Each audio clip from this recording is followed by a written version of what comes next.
Well, good morning and welcome to Zen Live. Here we are on Tuesday, moving through July. And it won't be too long before the leaves will start turning. I know the crepe myrtle are blooming, which means we're into late summer, or summertime, midsummer. And they'll bloom all the way into the fall. And I think that's probably one of the most recognizable blooming bush tree in Virginia is the crepe myrtle, and they're either purple or raspberry or white, and can't get rid of them. Chop them back, they keep growing. So let's take a look at Eckhart Tolle's quote for today. I pull up a new one each day, and it's kind of a challenge for me because I don't know what it's going to be. And so I come to it empty, and I let it speak to me, and the idea, the direction of the talk kind of like takes shape, and it really begins to gel when I start to write it on the board. There's no end to the depth of you, and I think as I watch this process of myself, it seems that the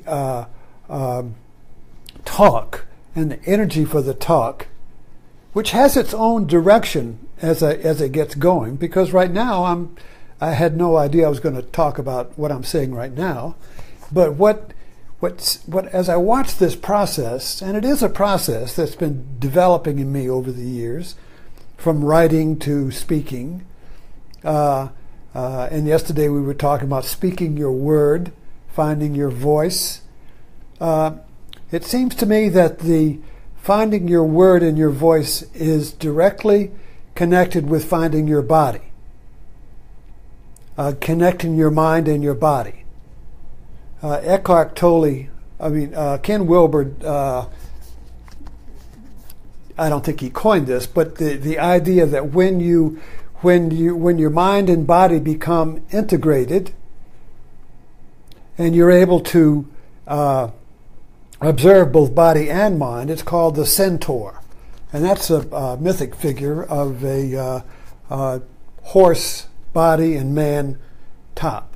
So that is a metaphor for body and mind, mind and body, mind and nature. So this is an integration of these two incompatible but mutually dependent halves to our being. So we are body, which means, and body means nature. It doesn't mean just this body. This body is made up of atoms and molecules, and it reincarnates its physical form every 7 years. Everything in my body now will be replaced in 7 years. So the body is an integrated field of matter. You see, the air, the sun, the earth, the soil, the elements, the pollutants, everything is this body. So it's not just this thing, you see. The body is a field of energy. And then you have mind. That's a field of energy. It's called the biosphere is the body, the biology, and the noosphere is the mind. See, these two fields, and when they intersect, it's a centaur. It's you and its creativity when they intersect. So what we're interested in here is how to activate your creativity. And what I've discovered is that the integrating point is the body. So when I start to develop this talk in the morning, I get out a card. It's a physical thing. And I read it and I write it on my Facebook. And I maybe write 2 or 3 paragraphs about what it's telling me, what it's informing me. And then I come here to my board and I begin to write.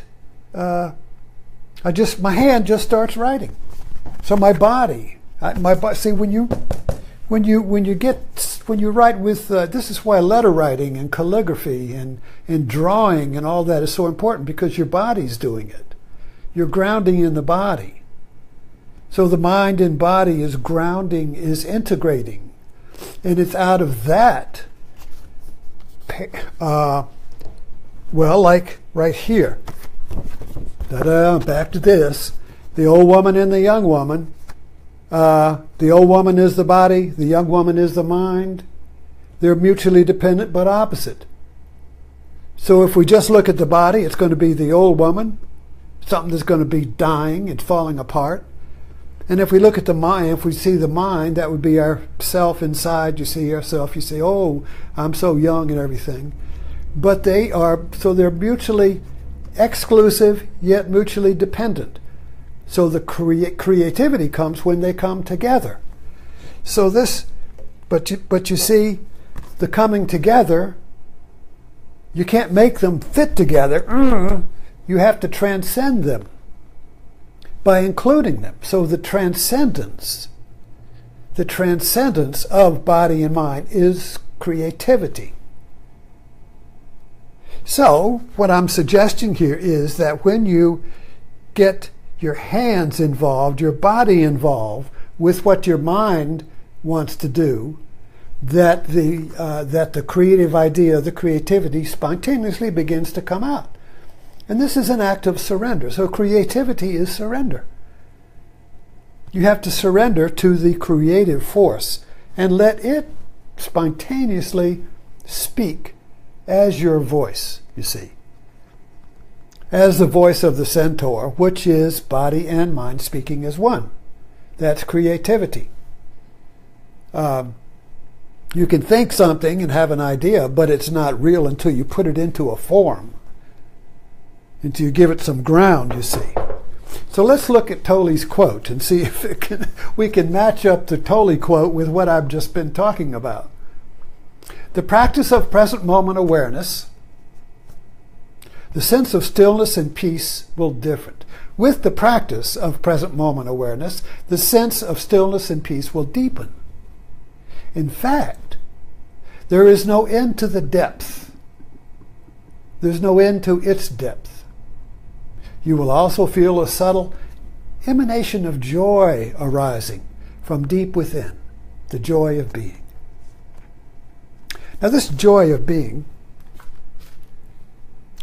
is normally described as a welling up of well-being that is not dependent upon anything.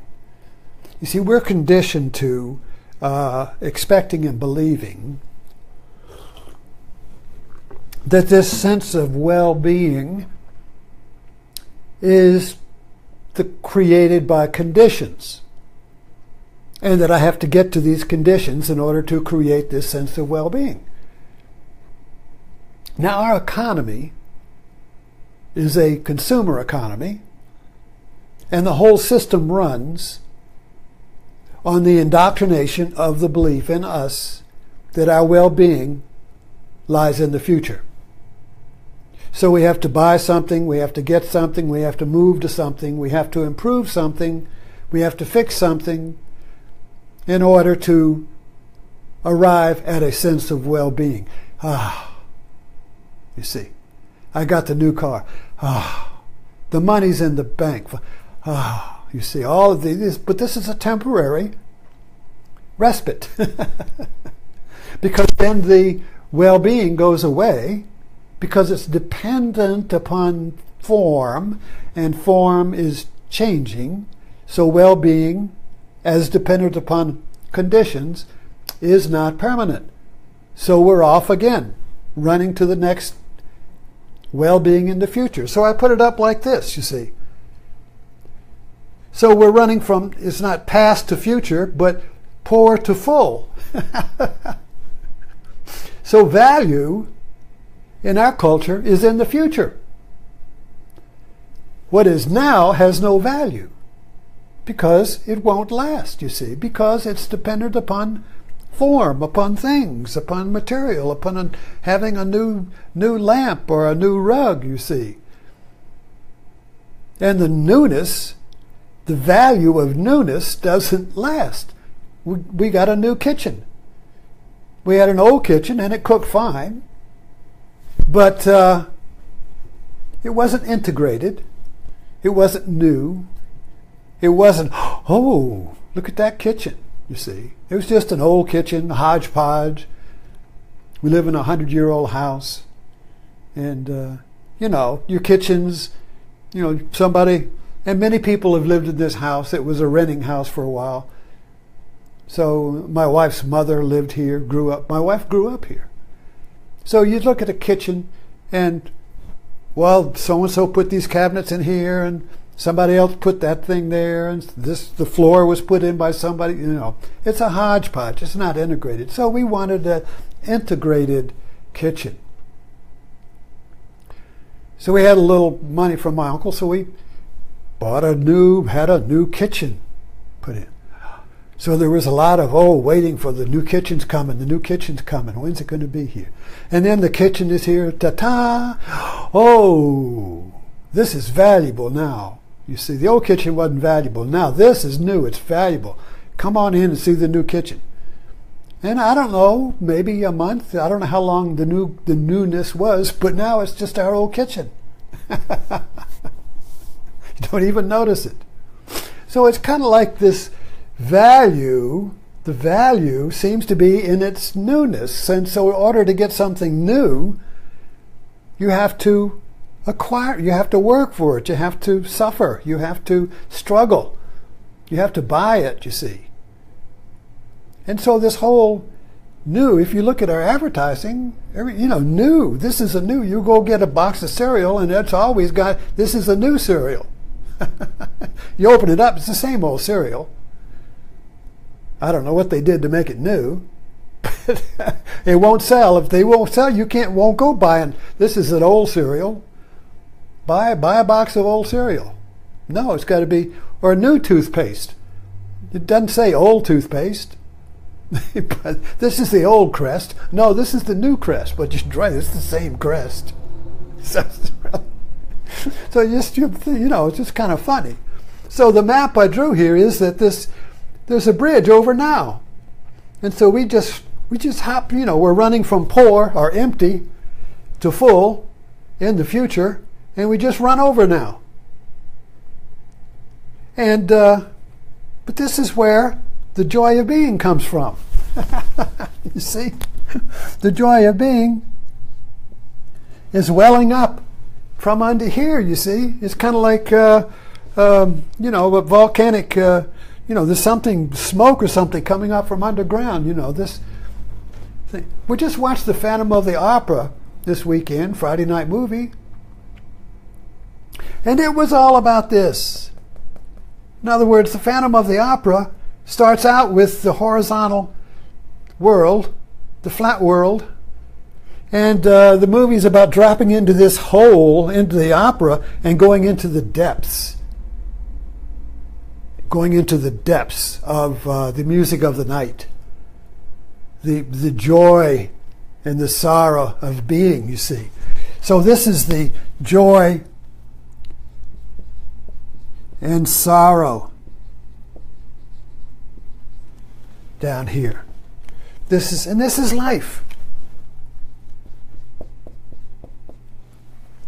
Life is, the fullness of life is not all joy or all sorrow. The fullness of life is joy/sorrow. Joy, sorrow. Opposites. The fullness of life is the old woman and the young woman transcended. Transcended. See, we go from one moment, the old woman, oh no, this is no good, oh, I'm getting old, this is no good, bummer, crap, get out of here. Or the young woman, oh, this is a new kitchen, oh, a new car, oh, it's so new and fresh. But in 2 minutes, 5 minutes, a year, oh, we need a new car, this one stinks. This is old, you see. Old, new, old, new. We go from new, now it's old. Oh, new. Oh, now it's old. Joy, sorrow. Joy, sorrow. Life, death. But we're chasing it. We think the joy, you see, we believe, we're conditioned, we fundamentally believe that the sorrow is here and the joy is here, you see. So you got to get out of the sorrow and get to the joy. You got to get out of the old woman and get to the young woman. It's all flat. It's on a flat map. But all the wisdom teachings, and scriptures too, if you read them this way, are all about, and this was in the 60s, tune in, drop out. What was this? What was the phrase? Tune in, drop out, turn on? Well, tune in, drop out, turn on is basically dropping out, dropping down into the present moment awareness. The sense of stillness and peace will deepen.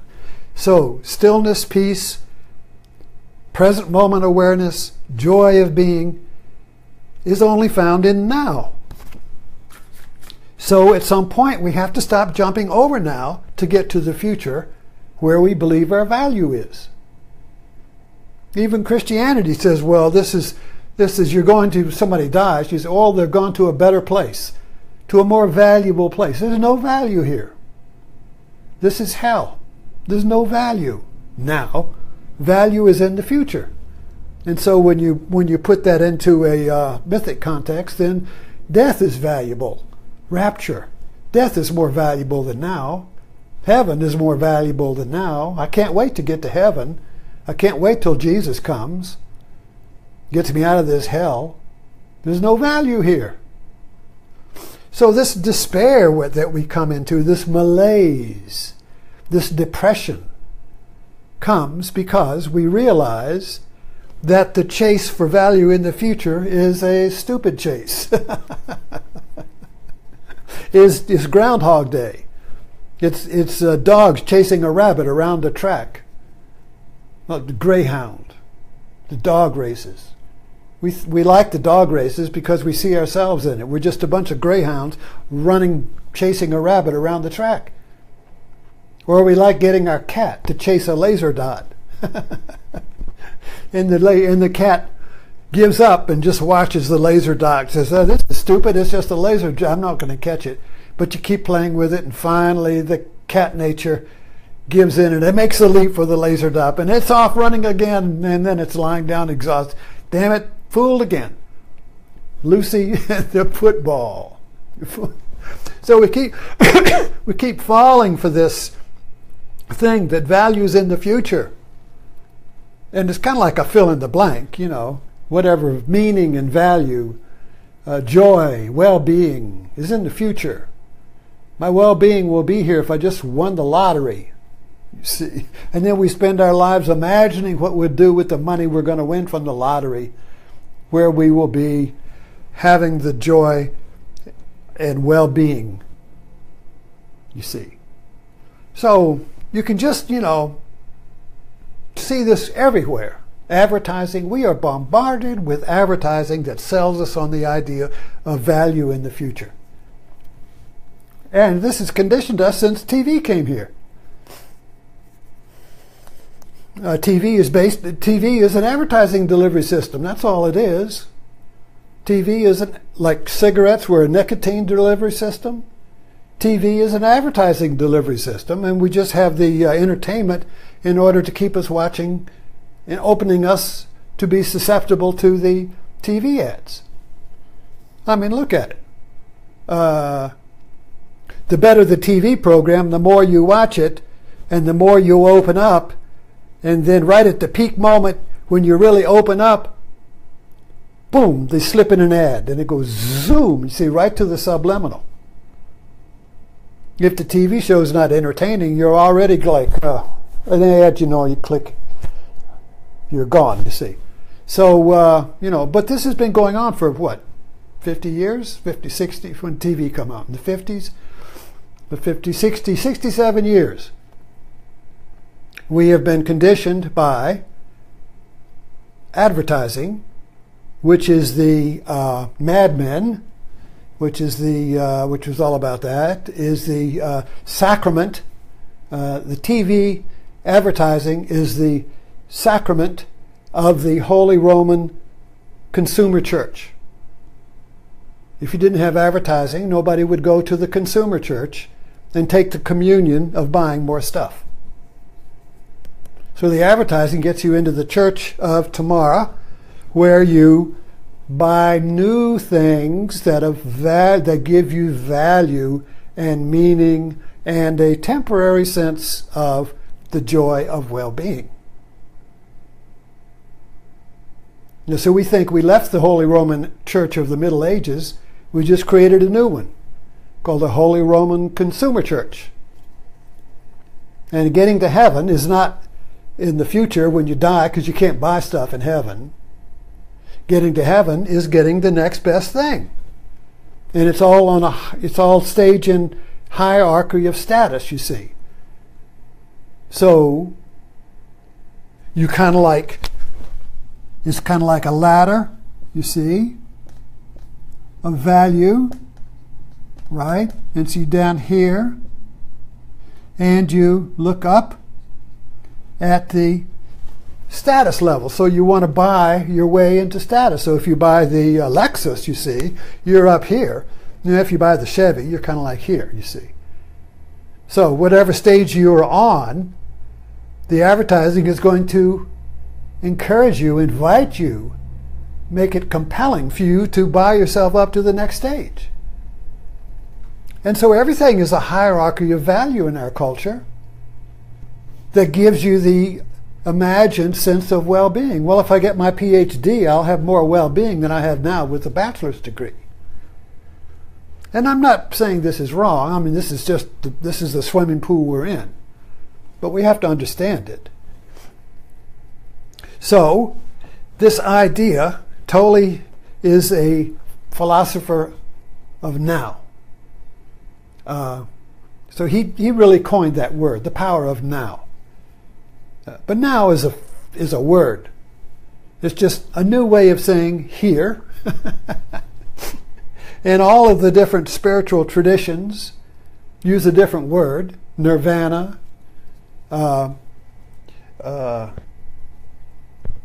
in Buddhism, I can't think of any others right now, but you know what I mean. But the core point here is that in the flat world, we'll call this the flat world,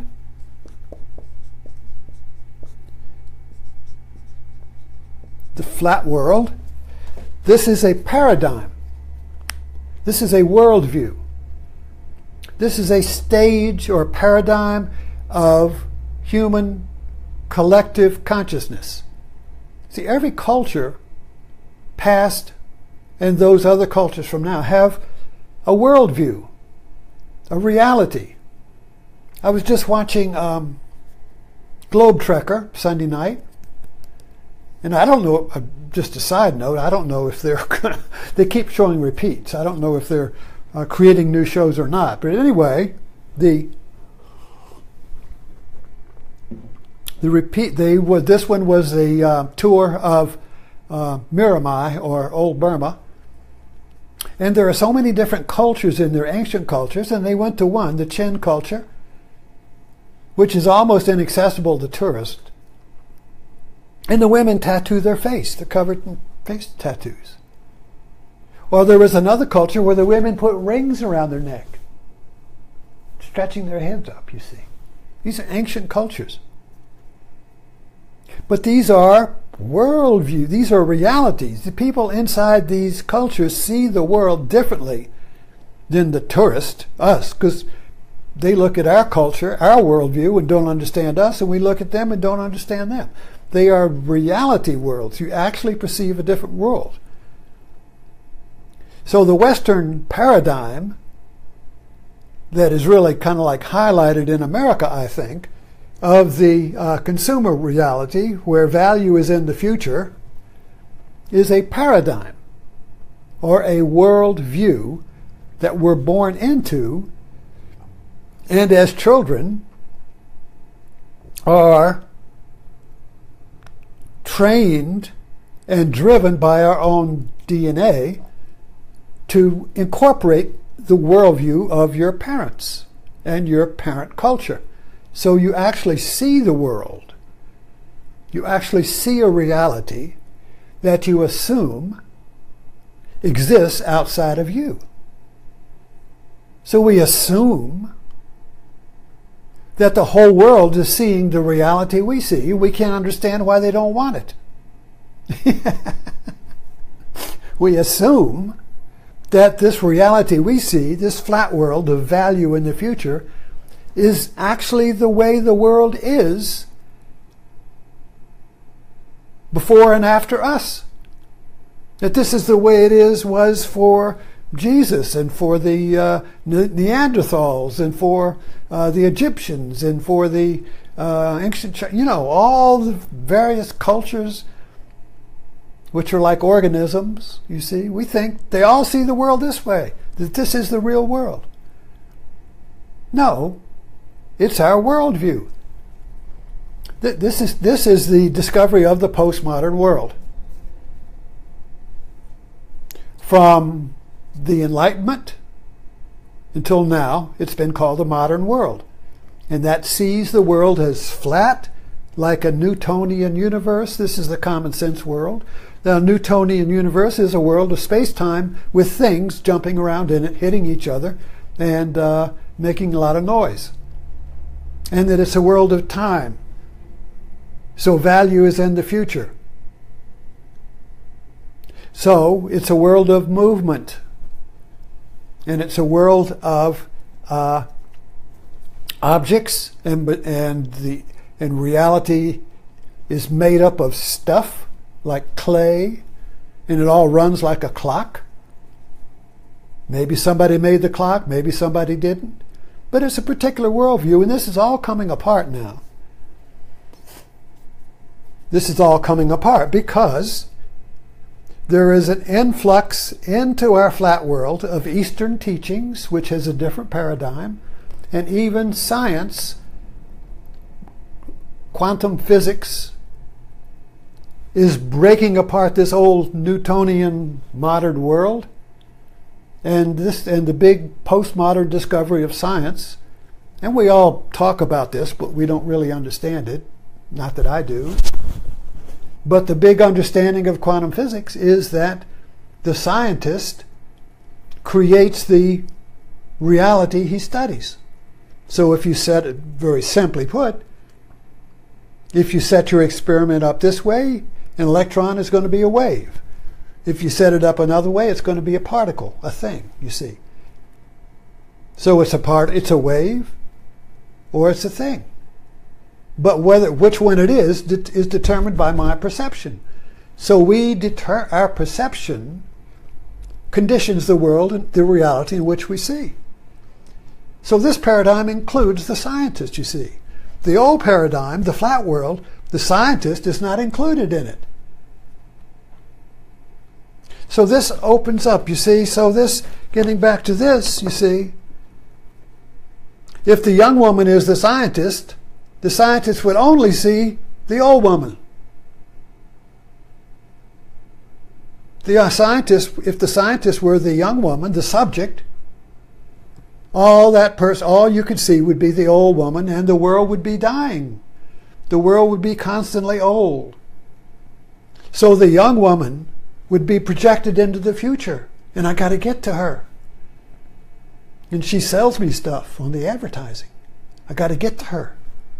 Because I can't see her now. This world is all old. It's always old. Every moment is old. My kitchen is old. My car is old. My body's old. I got to get to the young woman. I got to buy stuff that's going to get me to the young woman. But we can see that the young woman is the old woman. And the old woman is the young woman. But I can't see that because I have abstracted myself from reality. And now what do I chase? I chase myself in the future. I'm the young woman. But I can't find it because I'm not on the map. I'm not on the reality map. So where am I? I know I'm somewhere. Where am I? I'm in the future. So I got the young woman is my well-being. The young woman is my joy of being. So our culture glorifies young, particularly young women. They're a metaphor for the joy of being. So men chase them. What are they chasing? They're chasing their own joy of being in the future. Isn't that interesting? Isn't that interesting? Isn't that interesting? The map does not include the map of our reality. The paradigm of the modern world does not include the young woman. But it's there. You can see. It's joy, sorrow. Joy is the young woman. Sorrow is the old woman. Sorrow is death. Joy is birth. Birth, death, death, birth. It's all one thing. You can't separate them. You can't separate death from life because we live on life. We live on death. Everything in the body is dying and being eaten by other. This unbelievable wars of bacteria and viruses and stuff going into the body. Everybody's a Pac-Man down there. Everybody's eating everybody. The big fish eat the little fish. Worms, butter, robins, worms. Everybody's eating everybody. Everything is eating everything. Doesn't matter if you're vegetarian or what. You're still eating life. Go in the kitchen. Look at all the dead squash lying around there and the dead tomatoes. We're going to eat it. See, so death and life are one. They cannot be separated. And so death is sorrow, loss. Life is joy, birth. Birth, death, joy, sorrow. It's one. But our paradigm splits it. So the young woman is in the joy of being is in the future. And then advertising tells us which way to go. It's a fill in the blank. Whatever form the advertiser puts there, it's always put there in the sense that buy this and you'll get the well-being. You'll get the young woman. You'll get the joy of life. You'll be reborn, and the old woman will die. The old values, the oldest will die. You see, and you'll be young again, or 5, 10, 20 minutes.